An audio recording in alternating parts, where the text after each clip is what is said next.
Welcome to WWE Attitude Years 2000, where Triple H buried everyone, The Rock roasted everything, and Vince McMahon was out here beefing with his kids. TLC got brutal. The Radicalz bailed on WCW, and nothing made sense, but we loved every second. Hop into our time machine, and let's get uncensored. What is up, everybody? You are checking out the Uncensored Pro Wrestling Podcast. I'm your host, the Hot Commodity Ian C, and I'm joined by my own personal Hot Commodity Ian B. What's up? Happy 4th of July. Happy 4th of July, everybody. I know I forgot. Celebrate the 4th of July. Throw off some fireworks, eat some hot dogs and hamburgers, do all that good stuff, and continue listening to us as we cover the Attitude Years Season 3. We're getting ready to jump into our time machine and go back in time to cover WWF SmackDown from November 16th, 2000, live in Indianapolis, Indiana, 3 nights away from the Survivor Series, which we will cover in detail once we watch the show. Kicking off this episode of SmackDown, Rikishi comes out carrying a sledgehammer, and Rikishi says, "The Rock ain't here tonight. You just don't get it." You see, Rock comes out here running his mouth about what he's going to do to me. Then he says he has a special gift for me at Survivor Series. If Rock was here, he wouldn't do a damn thing but walk down the people's ramp and get laid out by me. At Survivor Series, like Rock, I'm a giving man. I like to give until I can't take it anymore. I give The Rock a gift, a sledgehammer to his chest on Raw. After all the trouble me and Triple H went to deliver that gift to The Rock, everyone complained. Rock, I will take you out until there is no more Rock. Unlike Stone Cold Steve Austin, that was business. Between me and you, this is personal. If you think this sledgehammer was painful, you haven't felt nothing till I beat your ass. And then Commissioner Foley comes out and he says, "You make everyone a little sick to our stomachs." He says, "Since The Rock can't be here tonight, I definitely don't want you here." And Mick Foley has police come out and escort Rikishi out of the building. And I'm excited to see Rikishi and The Rock go one-on-one. It's like the first time ever we see a real Bloodlines type match.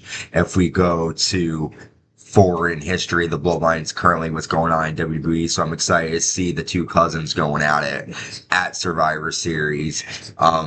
They've kind of denied being related to each other. Like, Rikishi said they were related, and then The Rock was like, "Well, we're not related by blood," or he made some kind of comment. It was kind of weird.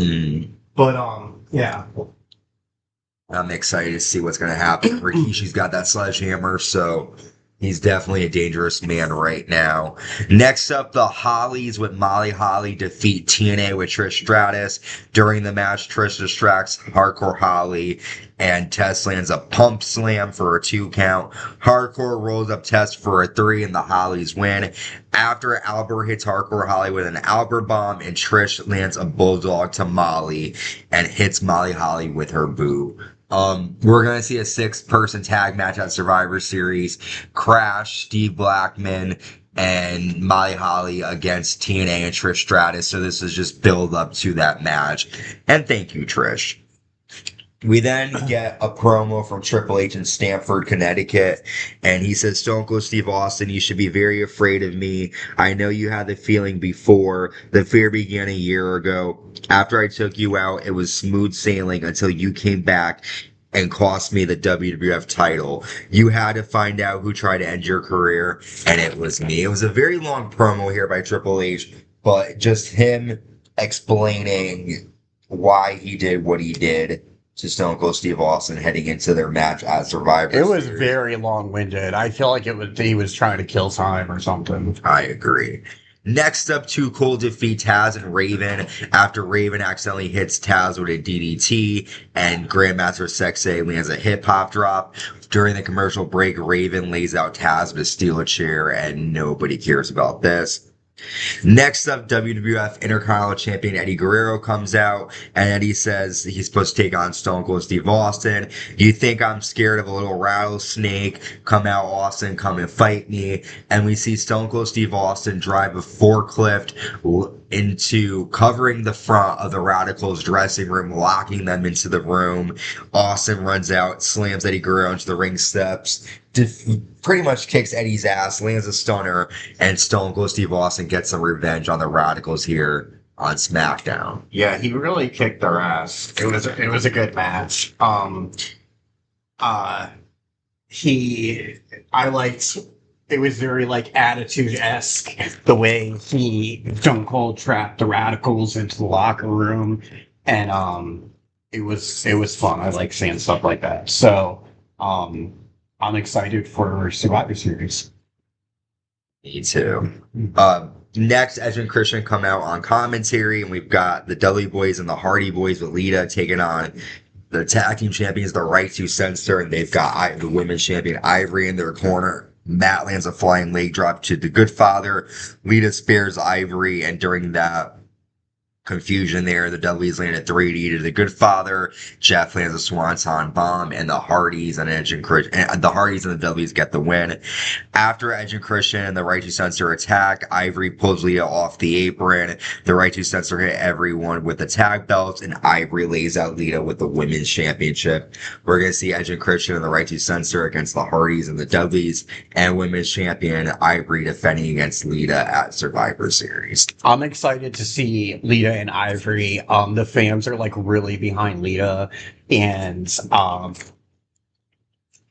I think it was kind of smart, but they need to do a little more between them. I feel like, because the people really like Lita, and I think they want to see more between them. And they kind of, especially at this time, they kind of just stick the women in and let their rivalry happen, but the men kind of overshadow them. But I see, like, this is like the first signs of like people really liking women's wrestling. People were going crazy for Lita. I see the signs all over for her. Rita was hot. We have a new no DQ tag match. Chris Jericho and The Undertaker are taking on Kane and the WWF champion Kurt Angle. Early on in the match, Jericho low blows Kane, lands a bulldog on the steps to Kane, and applies the walls of Jericho to Kane on the floor. Kane chokeslams Chris Jericho through the announce desk. Undertaker chokeslams Kane, but then Angle hits Undertaker in the back with a steel chair. Kane hits Undertaker with a chair, and then Kurt Angle pins The Undertaker, and Kane and Kurt Angle get the win. Kurt Angle defends the WWF title against The Undertaker, and Kane will take on Chris Jericho at Survivor Series. Yeah, I mean, it'll be a good match, but I'm excited for Undertaker and Kurt. Kane and Jericho's not thrilling me, but I don't know. I would love to see The Undertaker win the title. I don't think he's going to because Kurt just got it, but I think he's sure going to get his ass kicked. Yes. Next up, Road Dogg and K-Kwik team up against Perry Saturn and light heavyweight champion Dean Malenko. K-Kwik gets the win after landing a flying leg drop to Dean. And then Commissioner Foley makes China, Billy Gunn, K-Kwik, and the Road Dogg against the Radicalz at Survivor Series. A little DX reunion with some rap K-Kwik in there. Next, our main event, Chris Benoit versus The Rock. Rock lands a Samoan drop to Benoit and then applies a crossface and a sharpshooter. Rock lands a people's elbow. Benoit hits a flying headbutt, but then Rikishi comes out and Rock attacks Rikishi. Benoit lands 3 German suplex, but Rikishi lays out The Rock and lands a bonsai drop. And The Rock looks like he's in big trouble heading into Survivor Series here. And that you would be too if Rikishi sat on you. I know. But that is the end of our coverage of SmackDown. It was a good SmackDown leading into Survivor Series. We've only got Survivor Series, Armageddon, and then we're done with 2000. We're going to move into 2001. Okay, so let's do the matches. What are the matches for Survivor? Well, there's a lot. Oh, there's a lot? Yeah, we so don't we'll have just, to. We'll talk about what you thought was going to happen when we cover the pay-per-view. Okay. Because there's like over 8 matches, I think. Or maybe like 7. But thank you for tuning in. We're going to be covering the show once we watch it. Make sure you subscribe, like, hit the notification bell on YouTube. I see a lot of people are checking out older episodes from like 1998, so that's cool. Keep on watching. Listen to us on Spotify, Apple Podcasts, Amazon Music, and wherever you get your podcasts. Until next time, stay safe and stay uncensored.